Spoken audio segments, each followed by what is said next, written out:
Healing cross of Calvary, healing cross of Calvary, healing cross of Calvary. Praise the Lord, hallelujah.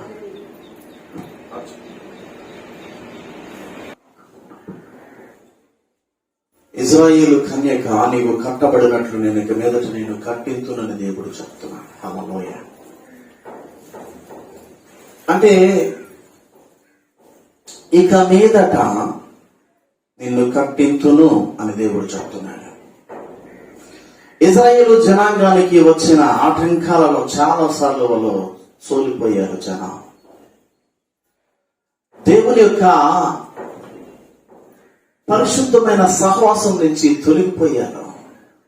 ఇర్మియాతో చెప్తూ ఉన్నాడు దేవుడు, ఇక మీదట ఇంతవరకు నేను విడిచిపెట్టిన జనమే. హల్లెలూయా. అందుకే క్లియర్ గా చెప్పాడు, విడువక ఎడల కృప చూపుచున్నాను. ఎన్నోసార్లు తప్పిపోయావు, ఎన్నోసార్లు ఎదురు తిరిగావు, ఎన్నోసార్లు భరించలేని దోషాలు చేశావు. అయినా సరే ఇజ్రాయేలు సంఘమా, కన్యక అంటే సంఘము, సంఘంతో దేవుడు చెప్తున్నాడు ప్రైజ్ ది లార్డ్. సంఘమా, ఇజ్రాయేలు కన్యక, నువ్వెన్నోసార్లు పడిపోయినప్పటికీ కూడా నీ మీద కోపము చూపేటువంటి ప్రేమ నాది కాదు అని దేవుడు చెప్తున్నాడు. కోపము చూపే ప్రేమ దేవునిది కాదు, సరిచేసే ప్రేమది. హల్లెలూయా. ఇహలోకములో ఇజ్రాయేలు జనాంగానికి చాలా మంది ఎదురయ్యారు. వారంతా ఆశీర్వాదాన్ని దొంగతనము చేసేటువంటి జనులు. అమాలేకీయులు, హల్లెలూయా, ఫిలిష్తీయులు. మరి చూసినట్లయితే ఇంకా చెప్పాలి అంటే బబులోను, ఐగుప్తు. అందుకే క్లియర్ గా మీతో చెప్తున్నాను ఈరోజు, ప్రియమైన దేవుని బిడ్డ, ఇది మీ కొరకు అని కాదు, సంఘానికి దేవుడు చెప్తున్న మాట. అలాగే మరి సంఘానికే కాదు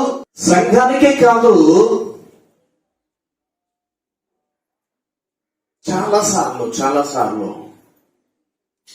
ఈ టీవీ వాక్య పరిచయం ఎవరైతే చూస్తున్నారో, టీవీలో, యూట్యూబ్ లో, వేరే మాధ్యమాల్లో చూస్తున్నారు, ప్రియమైన దేవుని బిడ్డ, ఇంతవరకు కూడా చాలా సార్లు తప్పిపోయావు కదా. నువ్వు చాలా సార్లు తప్పిపోయావు, చాలా సార్లు. దేవుడు అంటే ఉన్నాడు, విడువక నీ ఎడల కృప చూపి ఉన్నాను అంటున్నాడు. రెండోది, శాశ్వతమైన ప్రేమతో నేను నిన్ను ప్రేమించుచున్నాను. దేవుని కోపం ఎలా ఉంటుందంట, సాయంత్రము ఏడుపు వచ్చి ఉదయమున ఆనందము కలుగునన్నాడు. హల్లెలూయా. అంటే దేవుని కోపం ఎలా ఉంటుంది అంటే, మనల్ని సరి చేయడానికి, సానబెట్టడానికి, సరైన మార్గములో తీసుకుని రావడానికి, చక్కనైన స్థానములో ఉంచడానికి దేవుడు కొన్నిసార్లు తండ్రి తన కుమారుని శిక్షించు రీతిగా నిన్ను ప్రేమిస్తున్నాడు గనక, నీ ఎడల కృప చూపించడానికి ఇష్టం కలిగి ఉన్నాడు గనక, నిన్ను శాశ్వత శోభాతిశయముగా చేయడానికి నా దేవుడు ఇష్టము కలిగి ఉన్నాడు గనక, వాంఛ ఉంది గనక ఆయన అప్పుడప్పుడు చిన్న చిన్న దెబ్బలు కొడతాడు. అవునా కాదు? పడిలేసిన కెరటములా నువ్వు మళ్ళా లేవడం ఆయన చూడాలంటాడు. హల్లెలూయా. You will be bounce back. అంటే ఏం చేయాలి? నువ్వు పడి లేచిన కెరటముల నువ్వు నిలబడాలి అని ప్రియమైన దేవుని కుమార్తె నీతో చెప్తున్నాడు ఈరోజు. చెల్లి, అక్క, తమ్ముడు, టీవీలో ఎవరైతే చూస్తున్నారో, ఎక్కడెక్కడ చూస్తున్నారో తెలియదు, జయమన్న వాక్యం ఏం మధ్యమాల్లో నువ్వు ఉన్నావో తెలియదు, పడి లేసిన కెరటములా నువ్వు ఉండాలని దేవుడు ఈరోజు నీ కోసం అప్పుడప్పుడు చిన్న చిన్న గాయాలు అనుకుంటారు చాలా మంది, గాయాలు తట్టుకోలేరు. హల్లెలూయా. స్లో పాయిజన్ మీరు ఎప్పుడైనా తెలుసా మీకు? స్లో పాయిజన్ చిన్న చిన్నగా విసిరించి చంపేయండి. ఆ పేషెంట్ ఇంకా బ్రతికితే మేము బిల్లు కట్టాలా? ఐసీయూ బిల్లు కట్టాలా? మెడిసిన్ బిల్లు కట్టాలా? ఇంజక్షన్ బిల్లు కట్టాలా? లక్షలు అయిపోతున్నాయి. బ్రతికి ఎవరు ముద్రిస్తాడు? ఎవరితో మాట్లాడతాడు? దానికి ఏం చేయాలా? సిగ్నేచర్ పెడతారు ఫ్యామిలీ మెంబర్స్. స్లో పాయిజన్ ఇచ్చి చంపేయండి. 1 వీక్ టైం పెడతారు. ఎంత 1 వీక్ టైంలో ఆ వ్యక్తికి తెలియకుండానే ఈ ఇంజెక్షన్ నిన్ను క్యూర్ చేస్తుంది. హల్లెలూయా. ఈ మందు నిన్ను బాగు చేస్తాదని చెప్పి డాక్టరు స్లో పాయిజన్ ఇచ్చేస్తాడు. 1 వీక్ లో తెలియకుండానే చనిపోతాడు ఆ వ్యక్తి. పాము కాటు వేయడం నువ్వు చూస్తే వెంటనే డాక్టర్ దగ్గరికి వెళ్ళి బ్రతుకుతావు. దేవునికి స్తోత్రం చెప్పండి. హల్లెలూయా. నీకు కనిపించిన గాయం, ఆమేన్, నిన్ను బాగు చేసే గాయం. హల్లెలూయా. నీకు చురుకమైనటువంటి గాయం, నీ హృదయాన్ని మండించే మాట. హల్లెలూయా. నిన్ను చక్కనైన మార్గంలో పెట్టేటువంటి ఒక దెబ్బ నా దేవుడు కొట్టాడు అంటే ఆ దెబ్బను ఓర్చుకున్నప్పుడు, ఆ మాటను పడినప్పుడు, ఆ గాయాన్ని స్వాగతించినప్పుడు నీ మార్గం సరళము చేయబడతాది. హల్లెలూయా. సో క్లియర్ గా ఇర్మియాతో చెప్తున్నటువంటి మాట మనము చూస్తే ఇక్కడ అంటాడు, ఇజ్రాయేలు కన్యక. హల్లెలూయా. కన్యక అని ఎందుకు పిలిచాడో తెలుసా? ఇజ్రాయేలుని దేవుడు వివాహము చేసుకోవడానికి ప్రధానము చేశాడు. హల్లెలూయా. ఆ కన్యక, ఆ జనము నాకు మాత్రమే సొంతం అని చెప్తున్నాడు. దేవునికి స్తోత్రం చెప్పండి. హల్లెలూయా. అంటే నీవు ఈరోజు సంఘములో ఉన్నావు, టీవీలో చూస్తున్నావు, యూట్యూబ్ లో చూస్తున్నావు, షేర్ షాట్ లో చూస్తున్నావు, వేరే మాధ్యమాల్లో చూస్తున్నావు, ఎక్కడి నుంచి నువ్వు వాక్యం చూస్తున్నావో నాకు తెలియదు. నీవు దేవునికి ప్రధానము చేయబడ్డావు. దేవుని కొరకు సృష్టింపబడిన జనము. ఆమె చెప్పండి. హల్లెలూయా. గనుకంటున్నాడు కన్యక. ఏ పురుషుడు నిన్ను తాకల అంటే, పురుషుడు అంటే ఏ అపవిత్రత అని అర్థం. హల్లెలూయా. ఒకవేళ నువ్వు కొన్నిసార్లు సోరిపోయినావు, ఎక్కడ మేత దొరికితే అక్కడికి వెళ్ళిపోయినావు, దేవుని స్వరాన్ని పక్కన పెట్టావు, దేవుని మాటని పక్కన పెట్టావు, దేవుని కార్యాలను పక్కన పెట్టావు. నీకు అర్థమవుతుందా? హల్లెలూయా. when you come to the God, దేవుని దగ్గరకు మనం వచ్చినప్పుడు, when you with God, దేవునితో మనం ఉన్నప్పుడు, హల్లెలూయా, when you in sight of God, దేవుని దృష్టిలో మనం ఉన్నప్పుడు, అర్థమవుతుందా? దేవుని దృష్టిలో, దేవునితో, దేవుని దగ్గరకు, దేవుని పనిలో ఎలా ఉండాలంటే ఒక కరెక్ట్ అటెన్షన్ ఉండాలి మన దగ్గర. హల్లెలూయా. అందుకే చెప్తాడు, నీవు దేవుని మందిరమునకు పోకున్నప్పుడు ఆమేన్, నీ ప్రవర్తన ఆమేన్ జాగ్రత్తగా చూసుకో. ఆమేన్. హల్లెలూయా. అందుకే క్లియర్ గా చెప్తాడు, ఇజ్రాయేలు కన్యక నీవు కట్టబడినట్లు. ఆమేన్ చెప్పండి. ఇక నుంచి నీ కట్టడము స్టార్ట్ అవుతుంది. దేవునికి స్తోత్రం. God will rebuild you again. అంటే నిన్ను కట్టించడం ఈ రోజు నుంచి స్టార్ట్ చేస్తాడు. దేవుని స్తోత్రం చెప్పండి. హల్లెలూయా. నేను ఎవరినైనా గద్దిస్తే, నా వాళ్ళు అయితేనే గద్దిస్తా, పక్కలు వెళ్ళపోతే నాకెందుకు?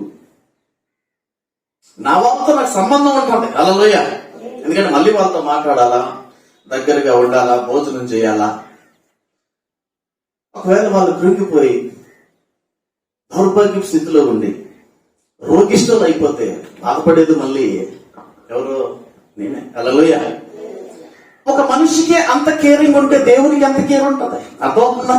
మీకు అర్థమవుతుంది ఇప్పుడు? దేవునికి ఎంత కేర్ ఉంది నీ మీద. అందుకే అంటున్నాడు, ఇక వదిలేశాను ఇన్ని రోజులు. హల్లెలూయా. ఎందుకో తెలుసా? నువ్వు తెలుసుకోవాలి. ఆమేన్. నా విలువ తెలుసుకోవాలి. ఆమేన్. హల్లెలూయా. నా యొక్క ఔదార్యము తెలుసుకోవాలి, నాలో ఉన్న సంపూర్ణత తెలుసుకోవాలి, నాలో ఉన్న కృప నీకు తెలియాలి. నాకు దగ్గరగా ఉంటే నువ్వేం పొందుకున్నావు, నాకు దూరముగా వెళ్ళిన తర్వాత నువ్వేం కోల్పోయావు, ఏమి నష్టపోయావు, ఏ విషయాలకు దూరం అయిపోయావు, ఏ విషయాల కొరకు ఏడుస్తున్నావో నీకు తెలియాలి. నేను క్లియర్ గా చెప్తాను. ప్రియమైన దేవుని బిడ్డ అంటున్నాడు, ఇజ్రాయేలు కన్యక నీవు కట్టు, నేను ఇక మీదట నిన్ను, ఇక మీదట, ఇంగ్లీష్ లో క్లియర్ గా చెప్తాడు. ప్రియమైన దేవుని బిడ్డ, I will again make you new your buildings. హల్లెలూయా. ఏమంటాడు? కొత్తగా. ఆమేన్ చెప్పండి. హల్లెలూయా. కొత్తగా కట్టించేటువంటి దేవుడు ఈ రోజు నాతో ఉన్నాడు. ఆమేన్. ఎందుకంటే ఆయన సేవ కొరకు పరిగెడతా ఉంటే, ఆయన పని కొరకు పరిగెడతా ఉంటే, ఆయన కొరకు మాటలు పడతా ఉంటే, శాపాలు పడతా ఉంటే, తృణీకరింపబడుతుంటే, అవమానాలు పడతా ఉంటే నేను ఎప్పుడు నవ్వుకుంటా ఉంటా. హల్లెలూయా. I always ready to take a challenge. నేను ఛాలెంజ్ ని తెలుగులో ఏమంటారు? సవాలుకు సిద్ధం. ఆమేన్. హల్లెలూయా. అందుకే చెప్తున్నాడు నా దేవుడు ఈ రోజు. హల్లెలూయా. నా దేవుడు ఈ రోజు అంటున్నాడు, నేను ఇక మీదట, హల్లెలూయా, from today onwards I will build you like a new building. Hallelujah. New construction. Hallelujah. New planning. హల్లెలూయా. ఒక ఇంజనీర్ చక్కని ప్లాన్ ఇస్తే ఒక 20 బెడ్రూములకి ఎంత చక్కగా ఉంటుంది. హల్లెలూయా. ఇలాంటి ఇల్లు ఈ దేశంలో ఇదే అని చెప్పుకుంటారు. ఈ ఊరిలో ఇదే, ఆమె ఈ వీధిలో ఇదే అని చెప్పుకుంటారు. 600 బెడ్రూములు కలిగినటువంటి ఇల్లును ముఖేష్ అంబానీ గారు ముంబైలో కట్టారు. ఎన్ని బెడ్రూములు? 600. 600 బెడ్రూములకి 600 పనులు ఉన్నారు. ఒక్కొక్కడికి 1,80,000 జీతం. దేవునికి స్తోత్రం చెప్పండి. 4,600 కోట్లు ఖరీదైందా ఇల్లు కట్టడానికి? అర్థమైందా? స్పెషల్ ఇంజనీర్స్ అన్నమాట. ఒక్కొక్క డిజైనింగ్ ఒక్కొక్క దగ్గర నుంచి తెప్పించాడు. అంటే మనిషి కలంటే ప్లాన్ అంటే నా దేవుడు చెప్తున్నాడు, ప్రియమైన దేవుని బిడ్డ, ఈరోజు నేను నిన్ను పక్కకు చెప్పండి, నా దేవుడు నిన్ను అని చెప్పండి. హల్లెలూయా. నా దేవుడు నిన్ను మరలా కట్టించబోతా ఉన్నాడు. ఆమేన్. సోలిపోవద్దు, ఆమేన్. దిగజారిపోవద్దు, ఆమేన్. కన్నీరు కార్చావు, తొక్కుపడ్డావు, ఏడ్చావు, శ్రమ పడ్డావు, ఇబ్బంది పడ్డావు, నిందలు పడ్డావు, డబ్బులు పాపం 100 రూపాయలు నోటు చూడటానికి కూడా కష్టపడ్డావు, అవునా కాదా? బట్ ఫ్రమ్ టుడే ఆన్వర్డ్స్, ఈ రోజు నుంచి చాలలో my God will build you again with a new plan. ఆమేన్ చెప్పండి. అలలో నూతన ప్రణాళిక, ఆయన ప్లాన్ ఎలా ఉంటుంది? ఎక్స్ట్రీమ్లీ సారీ, మనం చెమట్లో ఉన్నాం, పర్వాలేదు దేవుని కొరకు. ఆమేన్. హల్లెలూయా. ఇప్పుడు నేనేం చెప్తున్నాడు? నీవు మరల తంబురను వాయింతువు, ఆమేన్. సంభ్రమ పడువారి నాట్యములో కలిసేదవు. దేవునికి స్తోత్రం. హల్లెలూయా. వావ్, గట్టిగా దేవునికి స్తోత్రం చెప్పండి. హల్లెలూయా. నీవు సంభ్రమ, చూడండి, నీవు తంబురలను వాయిద్దువు అంటే ఏంటి? ఇప్పుడు ఇంకా సంతోషం మన దగ్గరికి వస్తుంది. హల్లెలూయా. ఎక్కడైతే ఆనందపడే గుంపు ఉంటుందో, ఆ గుంపు ఏదైతే ఉందో, ఆ ప్రజలు ఏదైతే ఉన్నారో, ఆ సైన్యం ఏదైతే ఉందో, ఆ సమూహం ఏదైతే ఉందో, ఆ సమూహం అంతా కూడా నీదే. ఆమేన్ చెప్పండి గట్టిగా. హల్లెలూయా. ఆ గుంపు నీదే, ఆమేన్. ఆ ఆనందము నీదే, ఆమేన్. ఆ సంగీతము నీదే. అది చెప్తా ఉన్నాడు దేవుడు. అదిదా ప్లాన్ నీ మీద దేవునికి. హల్లెలూయా. నువ్వు భయపడాల్సిన, మనుషుల్ని పట్టించుకోవాల్సిన అవసరం ఉందా లేదా? ఇక్కడ మనుషులు ఏం పట్టించుకుంటావు? అవునా కదా? ఈ మనుషులు పొగిడే పొగడ్తలు, ఈ మనుషులు పొగిడే పొగడ్తలు, మనుషులు కొట్టే సెల్యూట్లు. హల్లెలూయా. నేను మామూలుగా వెళ్ళిపోతా ఉన్నా బైక్ మీద, ఒక సబ్ ఇన్స్పెక్టర్ గారు నాకు సెల్యూట్ చేశారు. Sub inspector. నేను మామూలుగా ఈయన ఎవరో నాకు తెలియదు, సెల్యూట్ పెట్టారని చెప్పి నేను బండి తీసుకెళ్ళి, సార్ నేను తెలుసా, మీరు ఎస్ఐ కదండి, విశాఖపట్నం కదా? లేదు సార్, నేను చేయమన్నా, పాస్టర్ నేనని చెప్తున్నాను. దేవుని స్తోత్రం. హల్లెలూయా. ఎస్ఐ మీరు పోలీస్ అంటున్నారు ఆయన. హల్లెలూయా. లేదన్నా. అప్పుడు ఆటోమేటిక్ గా ఆయన ఏంటి, రెస్పెక్ట్ తగ్గిపోయింది. ఓకే నా బ్రదర్ అన్నారు. హల్లెలూయా. మనుషులు ఇచ్చే మర్యాద, మనుషులు నీ మీద చూపించే ఆసక్తి, అది నీ వాల్యూని బట్టి ఉంటది. అర్థమవుతుందా? మీకు అర్థమవుతుంది? నీ వాల్యూ బాగుంటే, నీ ధర్మ బాగుంటే, అలలో కొంతమంది ఇంటికి తీసుకెళ్తారు. నా సోఫా చూసావా, నా బెడ్రూమ్ చూసావా, నా బంగారం చూసావా, సో తీసుకుంటారు మన ముందు. వాళ్ళకి అవి ఉన్నాయని వాళ్ళ లిమిట్ అక్కడే ఉంటది. ఆమేన్. ఇక్కడ అసలైన విషయం తెలియదు, నువ్వు మనసులో అనుకోవాలి. అప్పుడు పిచ్చిదానా, నీకు ఆఫ్టర్ ఈ బెడ్రూమ్సే ఉన్నాయి, ఈ బంగారం ఉంది, నా దేవుడు ఏం చేస్తుంటే మళ్ళీ కట్టించబోతున్నాడు. నామేం చెప్పండి. హల్లెలూయా. అవి ఎక్స్పెన్సివ్ స్టోన్స్ అవి. హల్లెలూయా. ప్రపంచములో ఖరీదు కట్టలేని రాళ్లతో దేవుడిని కడుతున్నాడంట. ఆమేం చెప్పండి. హల్లెలూయా. ఈ సొల్లు కబుర్లు చెప్పుకోవడాలు, సబ్బు కబుర్లు చెప్పుకోవడం మనకు అవసరమా? దేవుని స్తోత్రం చెప్పండి. హల్లెలూయా. అవసరమా? అవసరమా మనకి? మన దేవుడు అబద్ధం చెప్పాడా? అందుకే చెప్తాడు చూడండి, నీవు సామ్రోను కొండల మీద ద్రాక్షవలను మరలా నాటదు. దేవునికి స్తోత్రం చెప్పండి. హల్లెలూయా. How it is possible? ఒక గ్రేప్ గార్డెన్ కొండల మీద పెరగడం ఏంటి? అవును, విత్తనం వేసేవాడు నా దేవుడు. గట్టిగా చెప్పండి. హల్లెలూయా. ద్రాక్షవల్లిగా నువ్వు ఉంటావంటే మాధుర్యం. దేవుని స్తోత్రం చెప్పండి. హల్లెలూయా. మాధుర్యము, ఆనందము. ఆమెను చెప్పండి. ఆమేన్. హల్లెలూయా. ఆనందం. ద్రాక్షవల్లి ఎక్కడుంటే అక్కడ ఆనందమే. ఆమేన్. ద్రాక్షరసం తాగేవాడికి ఆరోగ్యం, ఫేస్ లో గ్లో వచ్చేస్తుంది. నీకు అర్థమవుతుంది? ఎక్కడంట చదువుతా చూడండి. నీవు సామ్రోను కొండల మీద ద్రాక్ష వలను మరలా నాటదు. హల్లెలూయా. కొండలలో నువ్వు ద్రాక్ష పంటలు పండిస్తావు అంతే. దేవుని స్తోత్రం చెప్పండి హల్లెలూయా. అయ్యో ఇక్కడ నాగలు ఎలా దిగుతుంది అయ్యా? నాగలు ఎలా దిగుతుంది? ఎవరు దున్నుతారు కొండల్ని? అవసరంలా నువ్వు విత్తనం వేయి. ఆమె నువ్వు విత్తనం వేయి. ఆమె హల్లెలూయా. నువ్వు దేవుని మందిరంలో విత్తనమై, దేవుని సేవకుడికి విత్తనమై హల్లెలూయా. దేవుని సేవకుని గౌరవించు హల్లెలూయా. అయితే ఒకటి, జయమన్నని గౌరవిస్తున్నాడు అనుకోవద్దు ఎప్పుడు. ఈడెవడు జయమన్న తుప్రిగాడు. నేను తల్లి గర్భం నుంచి వచ్చా, ఆ గర్భం నుంచి నన్ను తీసుకొచ్చిన దేవుడు హల్లెలూయా. ఆయనకి గౌరవించకపోతే ఏమనుకుంటాడని గౌరవించొద్దు. నీ దేవుని పని చేస్తున్నాడని గౌరవించు. దేవుని స్తోత్రం చెప్పండి హల్లెలూయా. నన్నే కాదు, అప్పారావు పాస్టర్ గారు, నా సుబ్బారావు పాస్టర్ గారు, నా మ్యాథ్యూస్ గారు, నా స్టీవెన్ గారు, నా పాల్ గారు, నా ఎవరినైనా సరే యేసుక్రీస్తు దాసుడు అని ఆ యేసుక్రీస్తు నామానికి లోపడి గౌరవించడం స్టార్ట్ చేయరు. దేవుని స్తోత్రం హల్లెలూయా. చాలా మంది సేవకుల్ని గౌరవించరు, రెస్పెక్ట్ ఇవ్వరు, వదనాలు చెప్పరు. అందుకే వాళ్ళ బ్రతుకులు కూడా అడ్రస్ ఉండదు. ఇంకా ఎందుకో తెలుసా? వాళ్ళు ఏమనుకుంటారు, ఈడు ఈ పనికి మాలోడు అనుకుంటారు. వాళ్ళ బతుకు కూడా పనికి మాలలో అయిపోతాయి.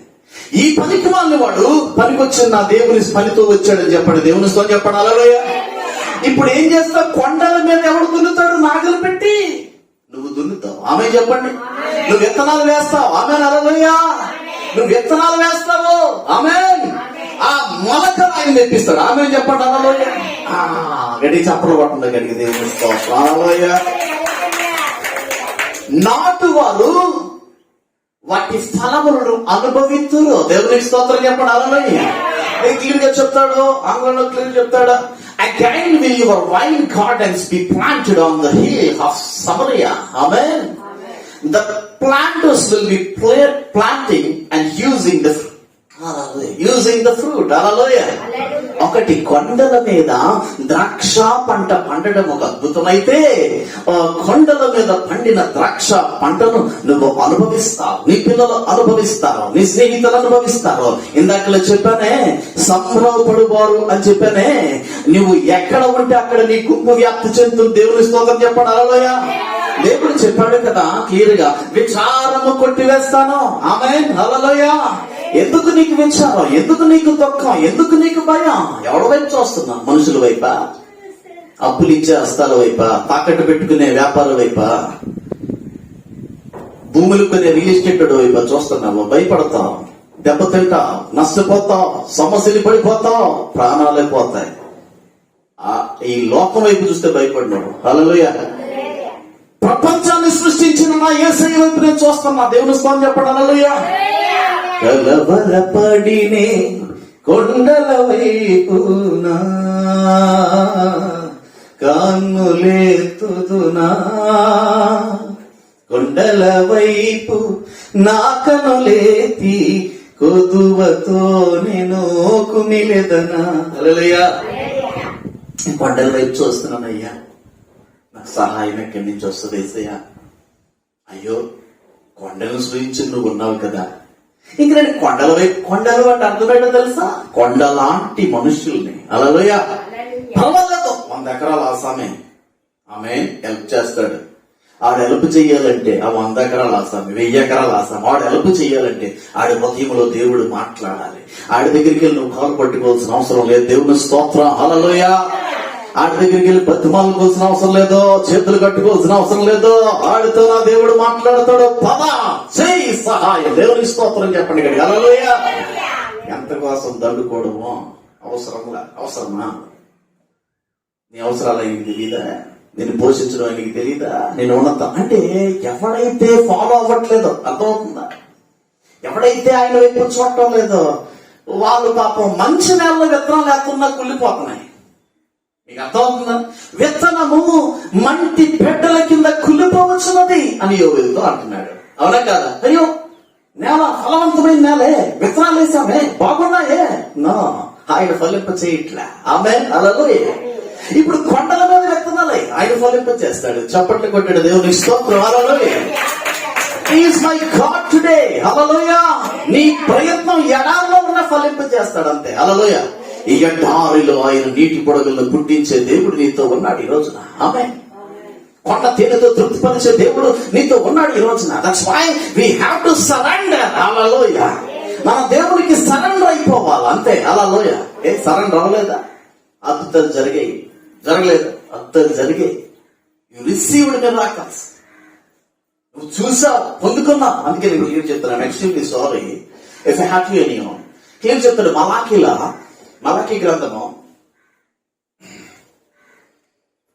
గ్రంథంలో చెప్తాడు. బైబిల్ నోట్ తీయండి. I'm extremely sorry. యెహోవా సెలవిచ్చినదేమనగా, నేను మీ ఎడల ప్రేమ చూపి ఉన్నాను. ఆమేన్ హల్లెలూయా. ఏమంటాడు? నేను మీ ఎడల ప్రేమ చూపి ఉన్నాను. ఆమేన్ హల్లెలూయా. ఏమి, ఎందుకు ప్రేమ చూపించినావు, ఏం సంగతి అని అంటున్నాడట తెక్క విశ్వాసం. ఏమన్నాడు చూడండి, చదవండి. అయితే చదవండి మేడం గారు, 1-2 వచ్చిన మలాకి 1-2.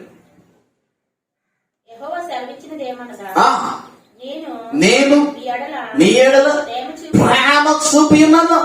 అయితే మీరు ఏ విషయమందు నీవు మా ఎడల ప్రేమ చూపితే వద్దురు. అబ్బా చాలయ్యా స్వామి. ఆ పాస్టర్ కి ఒట్టిగా వస్తున్నాడు. మా పాస్టర్ వచ్చినప్పుడు అడిగి 500 ఇసిరేస్తున్నా, ఆడు వచ్చినప్పుడు 1000 రూపాయలు ఎత్తున్నాను అడిగే. ఒట్టినే వస్తున్నాడు ఏంటాడు ఆడు. వీళ్ళందరూ బతుకు నీకు చెప్పవసరం. ఇంకా నీకు అర్థమవుతుందా? 500కి పాపం సేవకులు కూడా, తమ్ముళ్ళు అన్నయ్యలు మీరు కూడా తప్పు ఉంది అక్కడ. 500కి కుక్కలాగా వెళ్ళిపోతున్నాడు. అందుకే నీ రేంజ్ పడిపోయిందా? వాక్యం వింటున్నావా? చాలా మంది అంటారు ఒట్టినే వస్తున్నాడు పాస్టర్ కు మాత్రమే సంబంధం ఉంది, దేవుడితో సంబంధం లేదు నీకు ఇంకా అన్నాడు. నీ ఎడల ఆమేన్, తిరగబాటు చేసిన మీ ఎడల ఆమేన్, తిట్టిన తిట్లు వల్ల మీ వల్ల హల్లెలూయా దుర్భాషలాడిన మీ ఎడల నేను ప్రేమ చూపించా. ఎందుకంట యేసేపు యాకోబును కన్నకడ. అయితే నేను యాకోబును ప్రేమించుతుంది. దేవునికి స్తోత్రం. యాకోబును ప్రేమించుతుంది. హల్లెలూయా. ఆదికాండము 25:28 వచ్చిన మనం చూద్దాం ప్రియులారా. ఆదికాండము 25:28. హల్లెలూయా. చూడండి త్వరితంగా.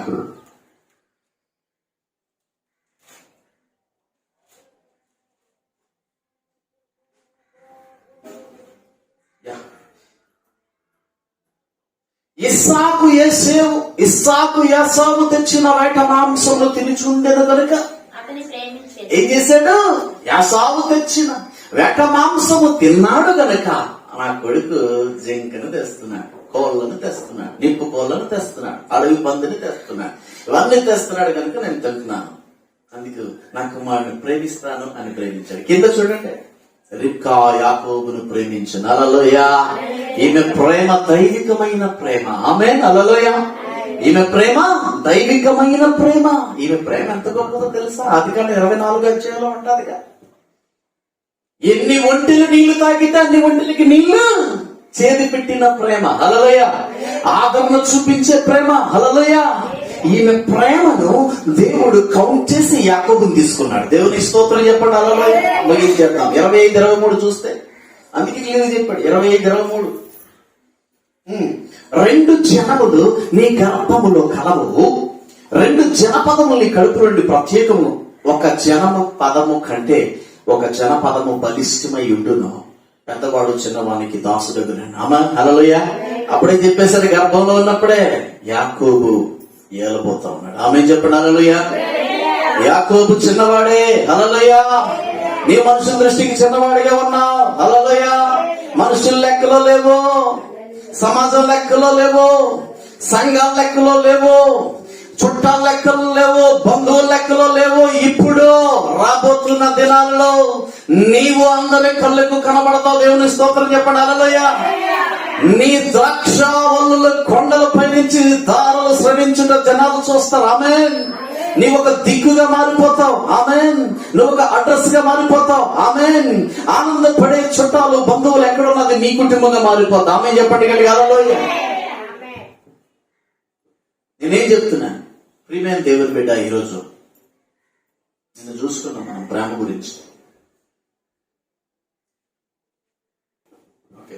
నేనేం చెప్తున్నాను ముందే చెప్పేశాడు. అవునా కదా? చిన్నవాడు పెద్దవాడికి ఎప్పుడు ఏమంటారు? పెద్దవాడే ఉండాలి. అవునా? చిన్నవాడు పెద్ద పట్టించుకుంటాం లేదు, అన్నయ్యరా తప్పురా, ఆ తర్వాత నీది, అవునా? బట్ దేవుడు ఏం చేశాడు? ఈడే ఆలపోతున్నాడు ఫ్యూచర్. ఆమె హల్లెలూయా. తండ్రికి ఇష్టం లేడే యాకోబు, మాట్లాడే లేదు యాకోబుతో ఎక్కువ సార్లు. వాడు తల్లి ప్రేమిస్తా ఉంది. ఆమె ఈరోజు నీ కుమారుడి కొరకు నువ్వు దైవభక్తి కలిగి ప్రేమిస్తే ఆమె వాడు ఏలేస్తాడు, ఎవడు ఆపలేడు ఇంకా. హల్లెలూయా. ఆమె దేవుని స్తోత్రం. నేనేమంటున్నా అంటే ఇంకో మాట చూద్దాం. ఆదికాండము 28:13 ఒక మాట ఉన్నది ప్రియులారా మీకోసమే. మరియు యెహోవా దానికి పైగా నిలిచి, నేను నీ తండ్రి అయిన అబ్రహాము దేవుడను, హల్లెలూయా, అబ్రహాము దేవుడను. అందుకనే నాలా కాటన్ చెట్లు వేసుకోండి, ప్రశాంతంగా ఉంటుంది. హల్లెలూయా. అబ్రహాము దేవుడను, ఇస్సాకు దేవుడైన యెహోవాను. ఆమేన్. హల్లెలూయా. నీవు పండుకున్న ఈ భూమిని నీకును నీ సంతానం నీకు ఇచ్చిన దేవుని స్తోత్రం చెప్పండి. హల్లెలూయా. ఏందయ్యా ఎప్పుడు మాట్లాడాడు తెలుసా? నిరీక్షణ లేనప్పుడు చంపేస్తున్నాడు. పక్కన అన్న పరిగెడుతున్నాడు, పరిగెట్టి ఒక దగ్గరికి వెళ్ళాడు, ఒక పర్వతం మీద పడుకున్నాడు, ఒక రాయి తీసుకొని తలగడ పెట్టుకుని, నా పరిస్థితి ఏంటి? అమ్మ ఏం చెప్పింది? మామ దగ్గరికి వెళ్ళమంది, లాభం దగ్గరికి. నేను వెళ్ళిపోతున్నాను, నేను ఎలా బ్రతకాల? నిరీక్షణ లేదు, తిండి లేదు, నిద్ర లేదు, బట్టలు లేవు, నడుచుకుంటూ ప్రయాణం చేస్తున్నాడు. అప్పుడు దర్శనం కనిపించింది యాకోబుకు. హల్లెలూయా. అందులో అంటున్నాడు, నేను నీ తండ్రి దేవుడిని. ఆమేన్. హల్లెలూయా. చూడండి, చూడండి, నీ తండ్రి అయిన అబ్రహాము దేవుడను, ఇస్సాకు దేవుడైన యెహోవాను. నీవు పండుకున్నావు కదా ఈ స్థలము మొత్తం కూడా నీకు నీ సంతానాన్ని నేను ఇస్తున్నాను. ఆమేన్. హల్లెలూయా. వాగ్దానము చేసిన దేవుడు నమ్మదగిన దేవుడు. హల్లెలూయా. ఆయన నీ స్థితిని కొద్ది కొద్దిగా అభివృద్ధి చేస్తూ నిలబెడతాడు. ఆమేన్. హల్లెలూయా. ఓకే, ఒకవేళ నువ్వు నన్ను ఆశీర్వదిస్తే ఇక్కడ నీకు బలిపీఠం కడతానయ్యా. ఆమేన్. హల్లెలూయా. ఇక్కడ నీకు బలిపీఠం కడతాను. ఆమేన్. దేవునికి స్తోత్రం. Praise God. అందుకే 14 వచ్చిన చదువు, నీ సంతానము భూమి మీద లెక్కకు ఇసుక రేణువుల వలె అగును. ఆమేన్. ఏం చెప్తున్నాడు ఇప్పుడు? నీ సంతానము. హల్లెలూయా. ఏం చెప్పాడు దగ్గర? నేను మరలా కట్టిస్తాను నిన్ను. హల్లెలూయా. I will build you again. హల్లెలూయా. నూతనంగా కట్టిస్తున్నాను. ఇప్పుడు ఏమంటున్నాడు? నీ సంతానము లెక్కకు ఇసుక రేణు. యాకోబు నీ సంతానం. పరిగెట్టి వచ్చావే, ప్రాణాలు చేతిలో పట్టుకుని పరిగెడుతున్నావే, నిరాశలో ఉన్నావే, నిరీక్షణ లేదే, తిండి లేదే, అలాంటి వాడితో చెప్తాడండి దేవుడు. ఈరోజు బట్టలు లేవని ఎవరినైనా అవమానించొద్దు, వాడు మహారాజు అయిపోతాడు. సుమా దేవుని స్తోత్రం. ఇల్లు లేదని ఎవరిని అవమానించొద్దు. హల్లెలూయా. వాడు పెద్ద లీడర్ అయిపోతాడు. హల్లెలూయా. బంగారం లేదని, వస్త్రాలు లేవని, స్థితి లేదని, బలగము బంధుత్వం లేదని ఎవరిని అవమానించొద్దు. వాడు దేవుని గనుక బంధుత్వం చేస్తే వాడిని ఎవడు ఆపలేడు. వాడికి కాదు, నువ్వు రావాల్సి వస్తుందేమో గుర్తుపెట్టు. అప్పుడు చెప్తున్నాడు, ఎలాగంట చదవండి, నీవు పడమటి తట్టున, తూర్పు తట్టున, ఉత్తరపు తట్టున, దక్షిణపు తట్టున వ్యాపించదవు. దేవునికి స్తోత్రం చెప్పండి. హల్లెలూయా. 4 దిక్కులు నీవే. ఆమేన్. అవునా కాదా? ఇప్పుడు ఇశ్రాయేలు జనాంగం 4 దిక్కుల్లో ఉన్నారు.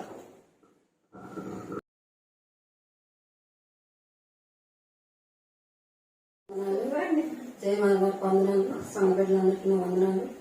నాకు దేవుడు మేలు చేశాడండి, ఎన్నో మేలు చేశాడు. కానీ మా పెద్ద పాపకి బాగలేనప్పుడు నోటంతా బ్లడ్ పడింది, ముక్కంట నోటంట బ్లడ్ పడింది, దగ్గర వాంతి అయినా సరే బ్లడ్ పడిపోయింది. ఏ టైప్ పెద్ద అనేసి భయపడి చాలా హాస్పిటల్ తిప్పాము. మేము తిప్పేటప్పుడు మా సంఘంలో కూడా ప్రార్థన చేయించాము. జయమాల గారు ప్రార్థన చేశారు. చేసి అమ్మ ఏమీ పర్వాలేదు, బాగానే ఉంటుందని చెప్పారు. అలాగా 4 రోజులు హాస్పిటల్ తీసుకెళ్లి టెస్టులన్నీ చేయిస్తే ఏది లేదమ్మా, వేడి పడ్డది అనేసి అన్నారు. మరి ఆ బిడ్డ ఎంతగానో బాగున్నప్పుడు బాగుపడ్డది. మరియు మరొకటి ఏంటంటే స్వస్థపడింది. మరియు మా చిన్న పాపకి సంబంధం కుదిరిందండి. సంబంధం కుదిరేటప్పుడు మా దగ్గర అయితే రూపాయి లేదు. సంబంధం అయితే కుదిరింది తండ్రి, మా దగ్గర డబ్బులు లేవు, మేము ఏం చేయాలనేసి మేము ప్రార్థన చేసుకుని సంఘంలోకి వచ్చి ప్రార్థన చేసేటప్పుడు జయమాల గారితో ప్రార్థన చేయించాం. జయమాల గారికి విషయం వల్ల చెప్తే డబ్బులు అవంతలుగా వస్తాయమ్మా, మీరేమీ బాధపడకండి అని చెప్పారు. అలాగే వారం తిరగకుండానే అప్పు పుట్టిందండి. మా పాపకి వివాహం జరిగింది. చక్కటి కుమారుని కూడా దయచేశాడు. ఈ చిన్న సాక్ష్యం దేవుడు దీవించను గాక. ఆమేన్. వందనాలు.